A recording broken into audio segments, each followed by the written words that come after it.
ప్రతి అక్షరం ప్రజల పక్షం. HR9 న్యూస్ టీవీకి స్వాగతం, సుస్వాగతం. కడప జిల్లా కాశీనాయన మండలంలోని జ్యోతి క్షేత్రాన్ని బుధవారం రాష్ట్ర ఖాదీ గ్రామీణ పరిశ్రమల బోర్డు చైర్మన్ KK చౌదరి మంత్రి నారా లోకేష్ ఆదేశాల మేరకు సందర్శించారు. ఇటీవల ఫారెస్ట్ అధికారులకు కూల్చివేసిన వసతి భవనాలను ఆయన పరిశీలించారు. అనంతరం జ్యోతి క్షేత్ర సమస్యల గురించి ఆలయ నిర్వాహకులను అడిగి తెలుసుకున్నారు. అనంతరం మంత్రి నారా లోకేష్తో ఫోన్ లైన్ ద్వారా ఆలయ ప్రధాన అర్చకులు ధీరయ్య స్వామితో మాట్లాడించారు. ఆయన తమను క్షమించాలని, జరిగిన తప్పును సరిదిద్దడానికి తమ వంతు ప్రత్యేకంగా చొరవ తీసుకొని జ్యోతి క్షేత్ర సమస్యను పరిష్కరించే విధంగా కృషి చేస్తానని హామీ ఇచ్చారు. ఈ మధ్య కాలంలో జ్యోతి క్షేత్రానికి బస్సు నిలిపివేశారని, తమ దృష్టికి వచ్చిందనే వెంటనే ప్రత్యేకంగా ఆదేశాలు ఇస్తానన్నారు. అనంతరం చౌదరి మీడియాతో మాట్లాడుతూ జ్యోతి క్షేత్ర సమస్యపై మంత్రి నారా లోకేష్ ఆదేశాల మేరకు విచ్చేశామని, ఇక్కడ జరిగిన పరిణామాలను ప్రభుత్వానికి నివేదిక రూపంలో అందిస్తామన్నారు.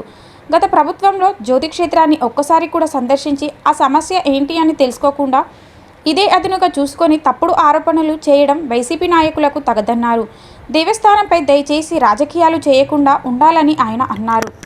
సార్ గారు, మీకు ఎటువంటి ఇలాంటి ఇబ్బందులు లేకుండా మా ప్రభుత్వం వారు తొందరపాటుతో ఏమైనా చేసింటే అవి నేను సరిదిద్దడానికి సిద్ధంగా ఉంటాము. ఆ యొక్క ఆలయ సంరక్షణకు కానీ ఆ పర్మిషన్కి కానీ మేము అన్ని విధాలుగా మేము ఆదుకొని ఆ యొక్క క్షేత్రాన్ని డెవలప్మెంట్ చేసేటటువంటి మార్గం మేము చేస్తాము. పర్మిషన్ కూడా తీసుకొచ్చేదానికి ఢిల్లీలో కూడా మాట్లాడి ఆ పర్మిషన్ తీసుకొచ్చేదానికి నేను అన్ని రకాలుగా ఆ యొక్క క్షేత్రాన్ని ఆదుకుంటానని, మీరు జరిగినటువంటి దాన్ని నాకు కూడా చాలా బాధాకరంగా ఉంది. ఇంతవరకు నా దృష్టికి రాలేదు. ఈ బిల్డింగులు పడగొట్టడం కానీ, బాత్రూమ్లు కానీ, హౌస్లు కానీ ఏమైనా కొట్టినటువంటిది ఇంతవరకు నా దృష్టికి రాలేదు. ఇప్పుడు మాత్రమే నా దృష్టికి వచ్చింది. కాబట్టి వెనకంబడి నేను స్పందించి దీని మీద గట్టిగా చర్య తీసుకొని దీనికి పర్మిషన్ తీసుకొచ్చేదానికి కానీ ఎటువంటి టైంలో జరగకుండా జరిగిన దానిలో కూడా నేను గవర్నమెంట్ ద్వారా దానికి సహాయం కూడా చేస్తాము. కాబట్టి మీకు బస్సు మార్గాన్ని కూడా ఇప్పుడు లేదంటున్నారు. దానికి కూడా మేము తొందరలోనే దాన్ని బస్సును కూడా పంపించే మార్గం చేస్తాము. భక్తుల మనోవేదన దెబ్బతినకుండా మా యొక్క వంతు మేము సాయం చేస్తామని ఆయన ఎందుకంటే మేము చేసినటువంటిది ఏదైనా పొరపాటు ఉంటే దాన్ని మేము సరిదిద్దుకొని ప్రజలకు, భక్తులకు అందరికీ కూడా మంచి న్యాయం చేస్తామని చెప్పి ఆయన లోకేష్ గారు మాతో విన్నవించారు. కృతజ్ఞతతో మాకు జై లోకేష్ గారికి చెప్పారు. ఈరోజు కూటమి ప్రభుత్వం శ్రీ నారా చంద్రబాబు నాయుడు గారు ముఖ్యమంత్రి గారి ఆదేశానుసారం, అదేవిధంగా IT విద్యాశాఖ మంత్రివర్యులు శ్రీ నారా లోకేష్ గారి ఆదేశానుసారం, అదేవిధంగా ప్రభుత్వం యొక్క దూతగా ఈరోజు నన్ను ఇక్కడికి పంపించడం జరిగింది. ఇక్కడికి స్థానిక నాయకులతో, అదేవిధంగా ఆలయ పెద్దలతో అందరితో కలిసి ఇప్పుడే ఏదైతే గత 2 రోజుల క్రితం 7వ తారీఖు ఇక్కడ ఒక సంఘటన చోటు చేసుకునిందో ఆ సంఘటన చాలా దురదృష్టకరం అని చెప్పి ఈరోజు ఉదయం మంత్రివర్యులు శ్రీ నారా లోకేష్ గారు దానిపైన చాలా విచారకరం వ్యక్తం చేస్తూ క్షమాపణ కోరడం కూడా మనం అందరం గమనించాం మీడియా ముఖంగా. అదేవిధంగా వెంటనే ఆయన యొక్క దూతగా నన్ను ఇక్కడికి పంపించి ఆలయాన్ని సందర్శించి పూజారి గారితో నేరుగా ఆయన మాట్లాడి ఏదైతే నారా లోకేష్ గారు మీడియా వేదికగా ఉదయం స్పందించారో అదేవిధంగా ఇప్పుడు పూజారి గారితో మాట్లాడి ఆయన యొక్క మనోభావాలు దెబ్బతినకుండా, ఆలయ యొక్క ప్రతిష్ట దెబ్బతినకుండా, భక్తుల మనోభావాలు దెబ్బతినకుండా ఆయన ఏమి కోరుకున్నారో అదంతా కూడా భవిష్యత్తులో మళ్ళీ పునరావృతం కాకుండా ఆ చర్యలన్నీ వ్యక్తిగతంగా నారా లోకేష్ గారు తీసుకొని ఈ ఆలయ యొక్క క్షేత్రం యొక్క ప్రతిష్టని కాపాడేదానికి ఆయన హామీ ఇవ్వడం ఈరోజు జరిగింది. అదేవిధంగా ఏదైతే ఈ పుణ్యక్షేత్రం ఇక్కడికి వచ్చిన తర్వాత మేము గమనించింది ఏంటంటే, శ్రీ అవధూత కాశీనాయన జ్యోతి క్షేత్రంలో దాదాపు 1995 సంవత్సరంలో ఈ క్షేత్రంలో ఆయన గారు పరమపదించిన తర్వాత ఇక్కడ స్థానికంగా ఉన్న వీరారెడ్డి గారు, అదేవిధంగా అప్పటి ముఖ్యమంత్రి శ్రీ నారా చంద్రబాబు నాయుడు గారు, తెలుగుదేశం పార్టీ యొక్క ప్రభుత్వం ఈ క్షేత్రానికి ఏదైతే మౌలిక వసతులు అవసరమో రహదారి కానీ, విద్యుత్ సౌకర్యం కానీ, అదేవిధంగా నీటి సౌకర్యం కానీ అన్ని విధాల సౌకర్యాలను ఇక్కడ తెలుగుదేశం పార్టీ ప్రభుత్వంలో నారా చంద్రబాబు నాయుడు గారి ఆధ్వర్యంలో ఇక్కడ స్థానిక మంత్రివర్యులు ఈ క్షేత్రాన్ని అభివృద్ధికి సహాయ సహకారాలు అందించడం జరిగింది.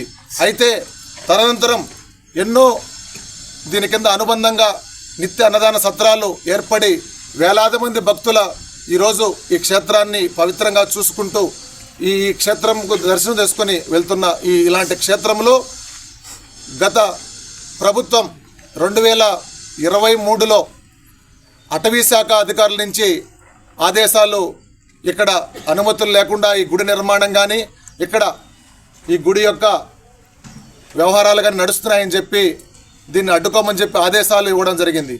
అయితే అది కొనసాగుతూ వచ్చింది. ఆ ఆదేశాలు ఎప్పుడైతే వచ్చాయో అప్పుడే అటవీ శాఖ అధికారులతో కానీ, కేంద్ర ప్రభుత్వంతో కానీ, అప్పటి ముఖ్యమంత్రి కానీ, అదేవిధంగా స్థానిక ఎంపీలు కానీ, ఎమ్మెల్యేలు కానీ మాట్లాడి దానికి శాశ్వత పరిష్కారం కనుగొనాల్సింది పోయి దాన్ని నాంచుకుంటూ వచ్చారు. ఈరోజు అదే ఈ ప్రభుత్వం ఏర్పడిన తర్వాత ఇటీవల కాలంలో ఏదైనా కొన్ని ఇబ్బందులు ఉంటే కూడా ఈ ప్రభుత్వం వచ్చిన తర్వాత బస్ సౌకర్యం అవుతానేవి ఇలాంటివన్నీ పునరుద్ధరించడం జరిగింది.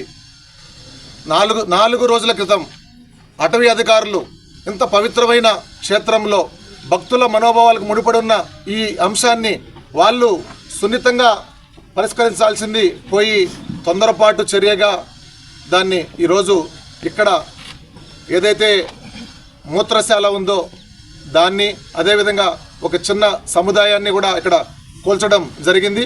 దానికి వెంటనే ప్రభుత్వం దృష్టికి ఈరోజు రాగానే నారా లోకేష్ గారు ఆయన చాలా విచారం వ్యక్తం చేస్తూ బాధపడుతూ ఆయన గారు ప్రభుత్వం తరపున ఏదైతే జరిగిందో అధికారులు చేసిన తొందరపాటు చర్యని సరిదిద్దుకుంటాం, దానికి అన్ని విధాలా ఆదుకుంటామని చెప్పి ఆయన క్షమాపణ కోరుకోవడం మనం గమనించాం. అంటే ఆయన ఎంతలా ఏదైనా ఈ హిందూ మతం పైన కానీ, అదేవిధంగా ఆలయాల పరిరక్షణ పైన కానీ, భక్తుల మనోభావాల పైన కానీ ఈ ప్రభుత్వం కానీ నాయకులు కానీ కట్టుబడి ఉన్నారో మనం అర్థం చేసుకోవాలి. నేను ఒక్కటే విజ్ఞప్తి చేస్తున్నా, దండం పెట్టి ప్రతి ఒక్కరికి, రాజకీయాలు దేవుని దగ్గర తీసుకురాకండి. ఒకటే మళ్ళీ రిపీట్ చేస్తున్నా, రాజకీయాలు మీ వ్యక్తిగత స్వార్థాలను, మీ రాజకీయాలను దేవుళ్ళ దగ్గర, దేవాలయాల దగ్గర తీసుకురాకండి.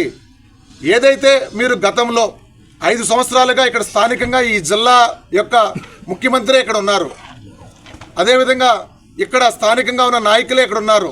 గత 5 సంవత్సరాల్లో దాదాపు 30 సంవత్సరాలుగా ప్రఖ్యాతిగాంచిన ఈ దేవాలయంలో సమస్యలను ఏ రోజైనా ముఖ్యమంత్రి గారు కానీ, స్థానిక మంత్రులు కానీ, నాయకులు కానీ ఇక్కడ సందర్శించి ఇక్కడ ఏమి కావాలో ఆలయ అధికారులు కానీ, పూజారులు కానీ అడిగి తెలుసుకొని ఉంటే శాశ్వత పరిష్కారం జరిగి ఉండేది.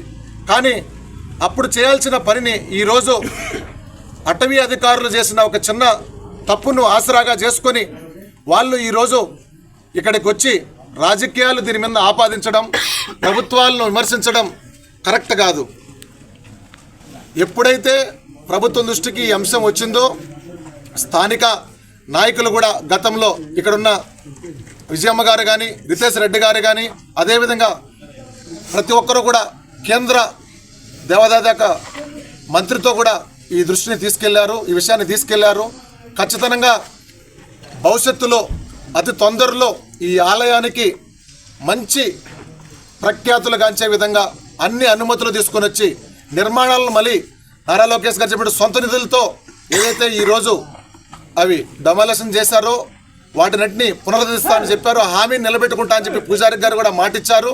అదేవిధంగా భవిష్యత్తులో ఎప్పుడు కూడా ఈ ఆలయానికి కానీ, ఇక్కడున్న అన్నదాన సత్రాలకు కానీ ఎలాంటి ఇబ్బంది లేకుండా కూటమి ప్రభుత్వం చొరవ తీసుకొని ముఖ్యమంత్రి గారు, అదేవిధంగా నారా లోకేష్ గారు, పవన్ కళ్యాణ్ గారు, ప్రతి ఒక్కరూ, పురంధేశ్వరి గారు చొరవ తీసుకొని ఇక్కడ ఏ ఇబ్బంది లేకుండా చూసుకుంటారని చెప్పి ఈరోజు నేను ప్రభుత్వ ప్రతినిధిగా మీ అందరి మీడియా ముఖంగా హామీ ఇస్తున్నాను.